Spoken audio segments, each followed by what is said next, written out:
वास्तव में 22 साल में झारखंड के लोग के केवल झोली का दर्द हो पता नहीं कोटमा के इतिहास को हम ना जाना हो क्योंकि यहाँ कोयलांचल से वाली हो और जहाँ जहाँ कोयलांचल तहाँ हमनी के कोयला के धुआं नसीब दलो और लाखों टका बाहर लोग ले स्थिति आज झारखंड की आज बहुत उम्मीद के साथ कोई भी नया राज्य बना है ना तो कभी जो व्यक्ति ऊपर खड़ा है और देख के राज्य नहीं बना है। कोई भी राज्य बना है अंतिम पायदान में जो व्यक्ति खड़ा है जो व्यक्ति हादसे में खड़ा है और देख के नया राज्य बना है। लेकिन वो व्यक्ति गिला जब अंतिम पायदान में हलाए जो हादसे में हलाए आज वो व्यक्ति खड़े हुए हैं जहां वो 20 साल पहले आज हमने देश के बात का चाहे राज्य के बात का हमने खातिर उन्नति के पैमाना लगो बड़ा बड़ा आदमी हमने खातिर उन्नति के पैमाना लगो कि बड़ा बड़ा आदमी जैसे कि भारत देश में एक राजा हो राजा के वो रानी हो और बिहान उठ के 3 लाख के चाय पियो हो मीडिया में छापो तो दुनिया की सोचो कि भारत तो बहुत ग्रेट कंट्री है भाई लगता है मैं 3 लाख का चाय पीती है पता ना 3 लाख के चाय के पिया नेता जब इधर प्रेस वाला छात्र हो तो दुनिया के लोग की सोचे हो भारत तो बहुत अमीर देश है यहाँ एक रानी है जो 3 लाख का चाय पीती है। अरे भाई किसी भी देश की उन्नति का पैमाना उस देश के सबसे अमीर व्यक्ति की मांगी चाय से नहीं मांगी साई से नहीं उस देश के सबसे गरीब व्यक्ति गांव के गढ़वा की पत्नी गढ़िया की गठरी से नापना चाहिए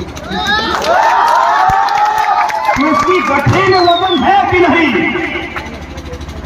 उसकी गठरी में वजन है कि नहीं तो साप्ताहिक हाट में जा सके धनिया गोलकी जीरा नमक मिर्चा लेके घर खुशी खुशी आ सके। लेकिन हमारे यहाँ पैमाना है अलग है हम अमीरों की रईसी से नापते हैं देश की उन्नति को नापना है गरीबों की गठरी से नापा जाए एक किसान एक कामगार एक मजदूर से नापा जाए और फिर देश का उन्नति कर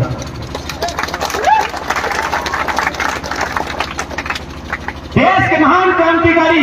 भगत सिंह ने भी वही बात को दोहराया था कि आजादी तो हम अंग्रेजों से छीन लेंगे उठा के पटाख के नोच के छीन लेंगे लेकिन क्या ये आजादी गांव तक जाएगी क्या ये आजादी कामगारों तक जाएगी क्या यह आजादी किसानों तक जाएगी क्या यह आजादी अंतिम व्यक्ति पर जो व्यक्ति खड़ा है गांव का सबसे बड़ा पुतला व्यक्ति उस पर आजादी जाएगी उन्हें इस बात की चिंता थी कि आजादी कहीं चंद मुट्ठी भर अमीरों के हाथों में न लगती है। आज वही हो रहा है भले देश के प्रधान से लोग बोले कि हमारा अपना पुत्र नहीं है लेकिन उनका गोद लिया हुआ बेटा है 80 में 40 को प्रधानमंत्री के नाम पे है अडानी भले दुनिया वालों को ये मैसेज मिलता है कि हमारे प्रधान से कुछ नहीं है लेकिन ये वो है गोद लिया हुआ 80 में 40 को प्रधान उसी के नाम में है और बड़का गांव हजारीबाग में लोग लाठी खाने के लिए तैयार हैं उस प्रधान के बदले न्यूज मिला कि नहीं आपको ये अवस्था है देश की ये स्थिति है हमारे देश की ये स्थिति हमारे राज्य की चंद मुट्ठी भर लोगों के हाथों में हमारे राज्य की बागडोर है हमारे देश की बागडोर है तो अब युवाओं को तय करना होगा इस देश की और राज्य की दिशा और दशा को इस ओर बढ़ा। मुझे मेरा मानना है ये जो दौर है आज का जो टाइम है ये निर्णायक टाइम है क्योंकि हमारे पास कम से कम बोलने की शक्ति है बोलने का साहस है हम लड़ सकते हैं हम लिख सकते हैं आने वाले 10-20 सालों में लिखने और बोलने वालों को भी दबाने का काम शुरू हो जाए और बाकी जो बचेंगे उनको पता नहीं है कि इंस्टा के बाहर की दुनिया है उनको पता ही नहीं रहेगा कि फ्री फायर पबजी और मोबाइल के बाहर की जो दुनिया है जहाँ खेल का ध्यान साफ शब्दों में कहें तो यही वो जनरेशन है जो वास्तव में अपना यह थिंक कर सकती है सोच सकती है उसको एनालिसिस कर सकती है कि क्या सही है क्या गलत है और लड़ सकती है क्योंकि आने वाले जनरेशन में शायद लड़ना बहुत दुर्लभ होता है। बहुत सारे यहाँ युवा उपस्थित है मैं युवाओं से अपील करना चाहूंगा कि आपके हाथ में जो ये मोबाइल जिससे आज हमारे वीडियो आप ले रहे हैं ये 2 धारी तलवार है ये 2 धारी तलवार है अब आप युवा हैं, अब आपको तय करना है इसे किधर चलाते हैं। शत्रु की को नुकसान करते हैं या अपने आप को नुकसान करते हैं या इसे अपना उत्थान करते हैं। आज 8 महीना पहले हम लोग को कोई नहीं जानता था, इसी मोबाइल के कारण जानता है तो पॉजिटिव हुआ। लेकिन यही सुने 49 में 8 साल का भाई अपने 12 साल के भाई को सुना। जिस भाई को भी ये नहीं मालूम है कि दुनियादारी क्या होती है, जिस भाई को ये नहीं मालूम है कि नफरत और मोहब्बत क्या होता है, जिस भाई को भी मनाक्षर का ज्ञान नहीं है, जिस भाई को भी रिश्ते का ज्ञान नहीं है, आज इतना बड़ा घटना हो जाता है। इसलिए जितने भी युवा लोग हैं, जो हाई स्कूल में है, जो कॉलेज में है, आपसे निवेदन होगा, आपके हाथ में जो मोबाइल है ये 2 थाने की मोबाइल, आप इससे अपना भला भी कर सकते हैं और नुकसान भी। ये आपको तय करना है इससे आप इस्तेमाल कैसा करते हैं। क्योंकि आज सोशल मीडिया का टाइम है, हम ये नहीं कर सकते हैं कि आप इंस्टा ना चलाएं, यूट्यूब ना चलाएं, फेसबुक ना चलाएं, लेकिन एक दायरा होना चाहिए, एक सीमा होनी चाहिए, एक मर्यादा होनी चाहिए। और इंस्टा चलाते हैं तो हमको पता चलेगा, फॉलो करेंगे, मना नहीं है, लेकिन एक टाइम ऑफ पीरियड। आज हमारे लिए सबसे अहम विषय है कि हम अपना उत्थान कैसे करते हैं, हम अपने फ्यूचर को ब्राइट कैसे करेंगे, हम पर जो पारिवारिक बोझ है, हम पर जो समाज और राष्ट्र का दायित्व है, उसका निर्वहन कैसे करें। इसलिए आज सबसे पहले हमें एक अच्छी शिक्षा को हासिल करना होगा। अगर अच्छी शिक्षा नहीं होगी तो शायद हम किसी की लड़ाई को जीत नहीं पाएंगे। क्योंकि किसी महापुरुष ने कहा है कि अगर अपनी तकलीफों से मुक्ति पाना चाहते हो तो उसके लिए तुम्हें लड़ना होगा, और लड़ना चाहते हो तो उसके लिए तुम्हें पढ़ना होगा, क्योंकि बिना पढ़े लड़ाई हार जाओ। आज पिछला 9-10 महीना से हम लोग आंदोलन कर रहे हैं, लेकिन मजाल है किसी भी व्यक्ति जो हम लोग को ना पसंद करता हो, तो झारखंड को ना पसंद करता हो, उसका भी सामर्थ्य नहीं है कि हम लोग को डिबेट में हरा दें। हम लोग सब खुले मन से कहते हैं कि मुख्यमंत्री से हम लोग टेबल टॉक नहीं करेंगे, क्योंकि मुख्यमंत्री इंटर कॉम्प्लीट नहीं है। हम लोग टेबल टॉक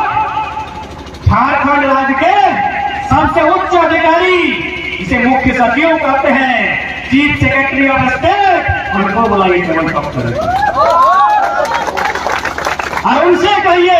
कि हम लोग जिस मुद्दे पे बात कर रहे हैं, हम लोग जो भी आर्गुमेंट कर रहे हैं, हम लोग जो भी लॉजिकल बात कर रहे हैं, एक भी बात का खंडन कीजिए,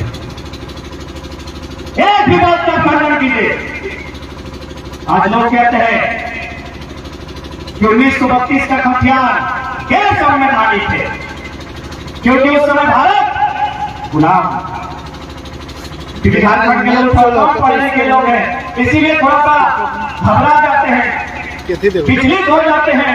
थोड़ा भ्रमित हो जाते हैं कि अब क्या करें।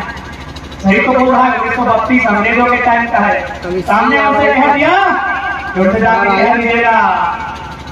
जो बड़ा है वो FIR लिखते हैं और 107 लगाते हैं, 307 लगाते हैं, 353 लगाते हैं, ये 1860 का कानून चलेगा, 1932 में गजब का सिस्टम है। उतना छोड़िए, सरल भाषा में इस लकड़ी को देखिए, इस बांस के टुकड़े को, यदि इस बांस के टुकड़े को हम 2 भागों में बांट देंगे, बीच बीच में आरा लेकर चीर देंगे, आरा समझ जाएगा। यदि पीछे पीछे हम आरा लेकर चीर देंगे तो इधर के टुकड़ा और उधर के टुकड़ा की दी अलग अलग भाई दिखेगी,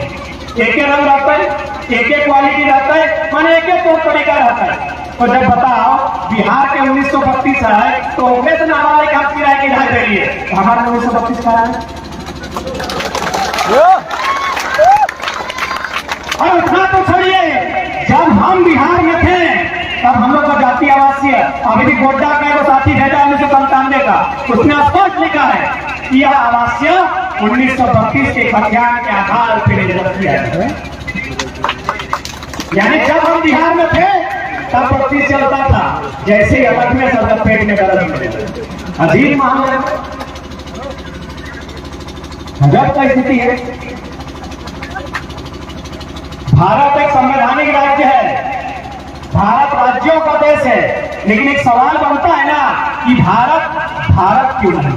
भारत राज्यों से मिलकर क्यों बनेगा? भारत डायरेक्ट भारत क्यों नहीं होगा? इतना टुकड़ा कहां होगा भारत? ये 28 को राज्य, तो आपको केंद्र शासित राज्य क्यों होगा? भारत क्यों नहीं होगा? नहीं, इसलिए नहीं होगा। और इतना तो छोड़िए, भारत में भगवान भी है, एक भी सीखूंगा, एक भाषा नहीं है, एक बोली नहीं है, अरे नाचने का तरीका एक नहीं है, पहनने का तरीका एक नहीं है, खाने का तरीका एक नहीं है, आप कैसे एक कीजिएगा? इसीलिए भारत के संविधान में लिखा है भारत राज्यों का देश। इसीलिए तो जब गुजराती के लिए, महाराष्ट्र मराठी के लिए, तमिलनाडु तमिल के लिए, आंध्र तेलुगु वालों के लिए, बंगाली के लिए बंगाल, उड़िया के लिए उड़ीसा, तो झारखंडी के लिए झारखंड देने में क्या दिक्कत है? इसीलिए अलग अलग राज्य बना कि कुछ भी हो जाए, देश विभाजन भाषा के आधार पर नहीं होना चाहिए, देश का विभाजन संस्कृति परंपरा के आधार पर नहीं होना चाहिए। लेकिन उसी शख्स ने 2 साल बाद कहा कि लोकतंत्र है, लोकतंत्र में लोगों की मांग को मानना ही सबूत। और फिर 6 साल बाद, भारत बनने के 6 साल बाद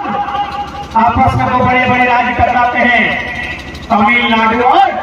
आंध्र प्रदेश। 1953 तमिलनाडु बनता है तमिल भाषा के लिए और आंध्र प्रदेश बनता है तेलुगु। तो हम कहां गलत थे भाई? हम जब बिहार और बंगाल से खुद को सेपरेट मान रहे हैं तो हम कहां गलत थे? 1960 में भारत में बहुत बड़ा विभाजन